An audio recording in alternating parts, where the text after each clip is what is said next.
Next course outcome है आपका course outcome 3, determine electrical quantities of single phase AC circuit.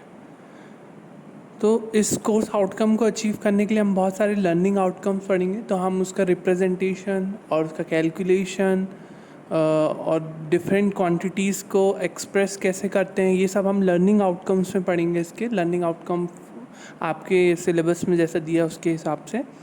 अभी course outcome 1 और course outcome 2 में कुछ साइकोमोटर डोमेन के लर्निंग आउटकम नहीं हुए। वो आने वाली क्लासेस में आपको लैब वीडियोस और यहाँ पर जो वीडियोस होंगे अवेलेबल वो आपको पहुँचा दिए जाएंगे और उसका मटेरियल भी।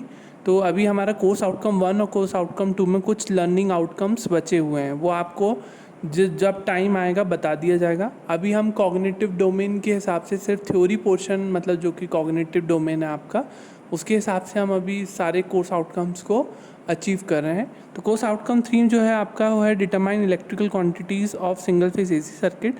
सिंगल फेस एसी सर्किट्स में सबसे पहली टर्म जो आती है वो है साइनसॉइड। साइनसॉइड जो वर्ड है वो एक्चुअली एक सिग्नल होता है जिसका जो फॉर्म होता है, मतलब जिसका जो शेप होता है वो साइन फंक्शन या कोसाइन फंक्शन में होता है। साइन कोसाइन फंक्शन आप जानते हैं, साइनसोइडल्स प्रकार से बनाते हैं हम। कोसाइन फंक्शन कुछ वैल्यू से स्टार्ट होता है, वो भी ऐसे ही बनता है ना। तो साइन और कोसाइन फंक्शन के रूप में ये साइनसॉइड होते हैं। साइनसॉइडल करंट क्या होगा? साइनसॉइडल करंट को हम एक्चुअली अल्टरनेटिंग करंट भी बोलते हैं, प्रत्यावर्ती धारा। ऐसी धारा जो समय के अनुसार परिवर्तित हो उसे हम प्रत्यावर्ती धारा अल्टरनेटिंग करंट कहते हैं। और डीसी करंट आप जानते हैं, डायरेक्ट करंट जो कि समय के अनुसार परिवर्तित ना हो तो उसे हम डीसी करंट कहते हैं।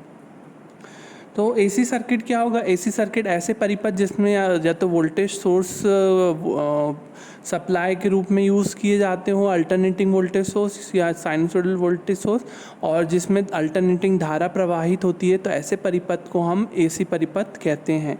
सिंगल फेज जनरली हमारे 2 वायर्स होंगे, एक न्यूट्रल वायर और एक ऐसा वायर जिसमें वोल्टेज और करंट उसके थ्रू प्रवाहित होगा। तो एक लाइव वायर होगा हमारा, एक न्यूट्रल वायर होगा जिसमें करंट या वोल्टेज प्रवाहित हो, और उसको हम सिंगल फेज कहते हैं।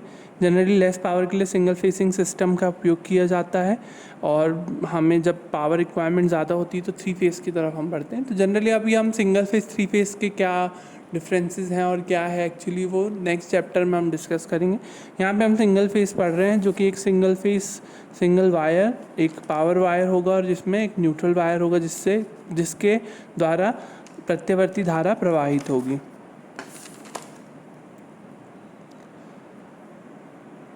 तो हम साइनसोइडल वोल्टेज को प्रदर्शित इस प्रकार से करते हैं, Vt = Vm sin omega T. इस प्रकार से क्योंकि आप देख सकते हैं इस इक्वेशन के थ्रू, ये इक्वेशन में हर वैल्यू सेटिस्फाई होगी। ओमेगा टी मतलब हमारा आर्ग्यूमेंट है, आर्ग्यूमेंट मतलब angular measurement of time axis. Argument को हम जनरली बोलते हैं angle between real axis to the line joining the point to origin. मतलब जो एंगल बनाएगा रियल एक्सिस यहाँ पर, उस एंगुलर टाइम में हम इसको मेजर करेंगे। तो ये हमारा ओमेगा टी वो रिप्रेजेंट कर रहा है। और ये एक्चुअली एक्स एक्सिस कहलाती है, वाई एक्सिस कहलाती है। ये हमारा है अल्टरनेटिंग क्वांटिटी वोल्टेज, जो कि समय के अनुसार परिवर्तित हो रहा है। और ये क्या है? साइन फंक्शन में है ना, साइन फंक्शन में। तो ओमेगा टी बराबर से π/2 या 90 डिग्री पर हम देखें तो क्या होगा? Sine omega T, sine 90 degree क्या होता है? साइन 90 की वैल्यू होती है 1, तो वी टी की वैल्यू होगी Vm। तो देखो ये सेटिस्फाई कर रहा है 90 डिग्री पर, ये इसकी वैल्यू Vm है। तो कोई भी वैल्यू रखें आप, पाई, साइन पाई बोले साइन 180 डिग्री, तो साइन पाई बोलो, साइन 2 पाई, 3 पाई। साइन n पाई की वैल्यू क्या होती है? 0। कॉस n पाई की वैल्यू होती है -1। तो साइन 2 पाई हो, 3 पाई हो तो वो 0 होगा। कॉस 5 पाई, 4 पाई जो भी होगा उसकी वैल्यू क्या होगी? -1। तो यहाँ पर कॉस साइन पाई की वैल्यू क्या होगी? 0। तो वी टी की वैल्यू हो जाएगी 0।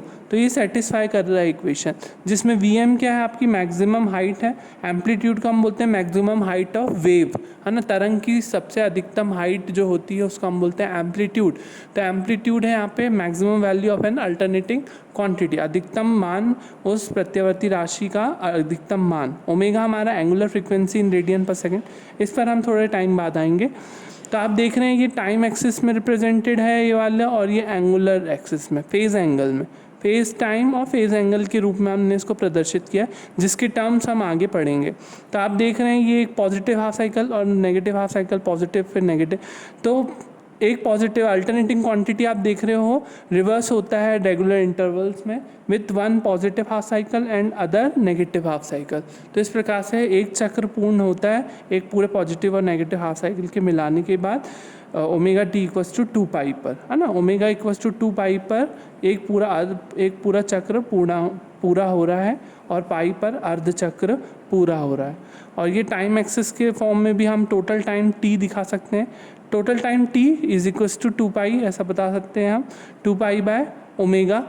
तो total time T equals, total time है ये टी, इसका हाफ हो जाएगा t/2, उसका और हाफ क्या हो जाएगा t/4। इस प्रकार से हम टाइम एक्सिस में और फेज टाइम में और फेज एंगल में इस तरीके से रिप्रेजेंट कर सकते हैं।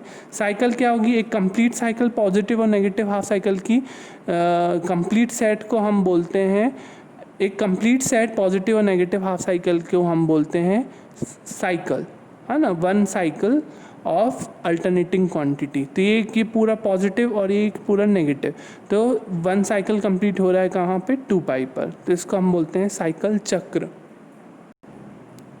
इसमें टाइम पीरियड है एक कंप्लीट साइकिल को पूरा होने में जितना टाइम लगे, या नंबर ऑफ सेकेंड्स पर साइकिल हम कह सकते हैं टाइम पीरियड को। तो अब टाइम पीरियड को हमने रिप्रेजेंट किया है यहाँ पे टी, ये कंप्लीट पूरा साइकिल यहाँ तक 2 पाई तक हमारा एक टाइम पीरियड कंप्लीट, मतलब एक कंप्लीट सेट कंप्लीट हो रहा है यहाँ पर, है ना। तो फिर इसे हम कहते हैं टाइम पीरियड। और फ्रीक्वेंसी इस टाइम पीरियड का रेसिप्रोकल होती है, इसका उल्टा, मतलब नंबर ऑफ साइकिल्स पर सेकेंड, है ना, कितने चक्र पूर्ण हुए प्रति सेकेंड, ये प्रदर्शित करता है आवृत्ति को। इंडिया में स्टैंडर्ड जो है 50 हर्ट्स है। एसी सप्लाई की जो फ्रीक्वेंसी है वो है 50 हर्ट्स, मतलब 50 साइकिल्स पर सेकेंड, मतलब एक सेकेंड में 50 साइकिल्स पूरे हो जाते हैं एक अल्टरनेटिंग क्वांटिटी के, है ना। तो ये रिप्रेजेंट करता है आवृत्ति फ्रीक्वेंसी। इसको हम रिप्रेजेंट करते हैं F इक्वल्स टू 1/T से, F equals to omega by 2 pi से हम इसको रिप्रेजेंट कर सकते हैं। Omega equals to 2 pi. यहाँ पर एक चीज़ और लिख लें, हम t को 2 पाई बाय ओमेगा या f को ओमेगा बाय 2 पाई लिखते हैं। f होता है 1/T के, इसलिए इसको हम लिखते हैं ओमेगा बाय 2 पाई। तो ओमेगा इक्वल्स टू हो जाएगा 2 पाई f। ये ओमेगा जो है ये एंगुलर फ्रीक्वेंसी है ना, ये फ्रीक्वेंसी है जिसे हम साइकिल्स पर सेकेंड या हर्ट्स में होती जनरली, उसमें रिप्रेजेंट करते हैं। और एंगुलर फ्रीक्वेंसी ये होगा कि हम इसका 2 पाई रेडियन का मल्टीप्लाई कर देंगे तो हमारी जो फ्रीक्वेंसी जाएगी रेडियन पर सेकंड में जाएगी, मतलब एंगुलर फॉर्म में जाएगी, एंगुलर फ्रीक्वेंसी कहलाएगी वो। तो एंगल मेजरमेंट में 2 पाई का मतलब हमारा कंप्लीट साइकिल 2 पाई का है, तो 2 पाई इंटू एफ कर देते हैं तो हमारा एंगुलर फ्रीक्वेंसी निकल जाता है। यूनिट डिग्री 1 डिग्री होता है, पाई बाय 180 डिग्री रेडियन पर डिग्री, और 1 unit radian 1 R equals to होता है 180 डिग्री पाई डिग्री पर रेडियन। ये इस प्रकार से हम लिखते हैं यूनिट डिग्री और यूनिट रेडियन को। सपोज जैसे आपको दिया है 90 डिग्री, है ना, तो जो आपने वेव बनाए थे यहाँ पर ये वेव जो आपने बनाए थे, तो यहाँ पे पाई बाय 2 जो है एक्चुअली वो है 90 डिग्री और पाई जो है वो हमारा है 180 डिग्री, और 2 पाई को हम बोलते हैं 360 डिग्री।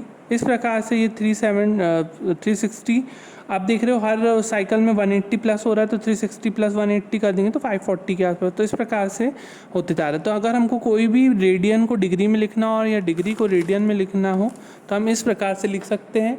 अगर हमें आपको मैंने बोला 90 डिग्री को रेडियन में करो, तो 90 डिग्री को रेडियन में करने के लिए उसको मल्टीप्लाई करना पड़ेगा आपको पाई बाय 180 से, तो इसका आंसर आएगा पाई बाय 2। तो 90 डिग्री को हम पाई बाय 2 से लिख सकते हैं। इसी प्रकार से पाई बाय 6 को मैंने बोला आपको डिग्री में करना है, मतलब ये रेडियन में है और आपको डिग्री में करना है, तो पाई बाय 6 को आपको डिग्री में करना है, तो आपको 180 degree by 180 degree by pi, क्योंकि 1 रेडियन इतना डिग्री के बराबर होता है। तो 180 बाय पाई का मल्टीप्लाई करने का, पाई से पाई कैंसिल, 630, जब 180 तो 30 डिग्री आ गया। पाई बाय 6 को हम 30 डिग्री लिख सकते हैं। तो इस प्रकार से रेडियन से डिग्री और डिग्री से रेडियन में आप कन्वर्जन कर सकते हैं। नेक्स्ट है फेज। फेज यहाँ पर किसी भी प्रत्यावर्ती राशि की समय या कोण के हिसाब से उसकी स्थिति को बताएगा। जैसा कि हम वेव में देख सकते हैं, ये हमारा जो है ये फेज एंगल में दिया हुआ है ना, फेज एंगल। जैसे हम बोल सकते हैं at omega T equals to pi by 2 या 90 डिग्री पर वी टी वोल्टेज की वैल्यू क्या है, वी एम है।